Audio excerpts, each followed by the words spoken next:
সংখ্যালঘু নির্যাতনের বিচারের জন্য দ্রুত বিচার ট্রাইব্যুনাল গঠন করে দোষীদের দ্রুততম সময়ে উপযুক্ত শাস্তি প্রদান, ক্ষতিগ্রস্তদের যথোপযুক্ত ক্ষতিপূরণ প্রদান ও পুনর্বাসনের ব্যবস্থা করতে হবে।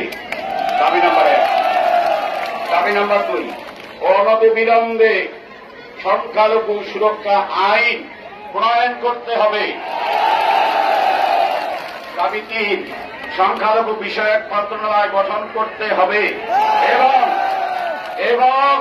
এরপরে একটা বিরাট আছে, এবং সংখ্যালঘু সম্প্রদায়ের জন্য সংসদে 10% আসন বরাদ্দ রাখতে হবে।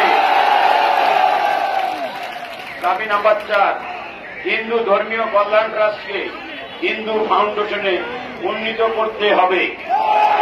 পাশাপাশি আমাদের রাত্রিসম সম্প্রদায়, বৌদ্ধ সম্প্রদায় ও খ্রিস্টান সম্প্রদায়ের ধর্মীয় কল্যাণ ট্রাস্টকেও ফাউন্ডেশনে উপনীত করতে হবে।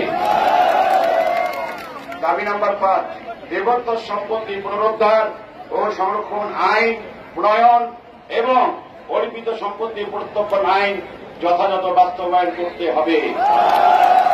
দাবি নাম্বার 6, প্রতিটি শিক্ষা প্রতিষ্ঠানে সংখ্যালঘুদের জন্য উপাসনালয় নির্মাণ করতে হবে এবং প্রতিটি হোস্টেলে, প্রতিটি শিক্ষাকেন্দ্রের হোস্টেলে প্রার্থনা কক্ষ বরাদ্দ থাকতে হবে।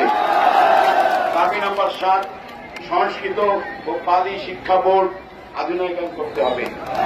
দাবি নাম্বার 7, এটা সবচেয়ে বড় দাবি, যেটা আমরা অনেকেই আমাদের সংখ্যালঘু সম্প্রদায়ের লোকজন আমরা উপভোগ করতে পারি না। এটার সাথে আমার কাছে মনে হয় এটা সবচেয়ে বড় দাবি হওয়া উচিত। শারদীয় দুর্গা পূজায় 5 দিন ছুটি ঘোষণা করতে হবে, এই আমাদের দাবি ছিল এবং আমরা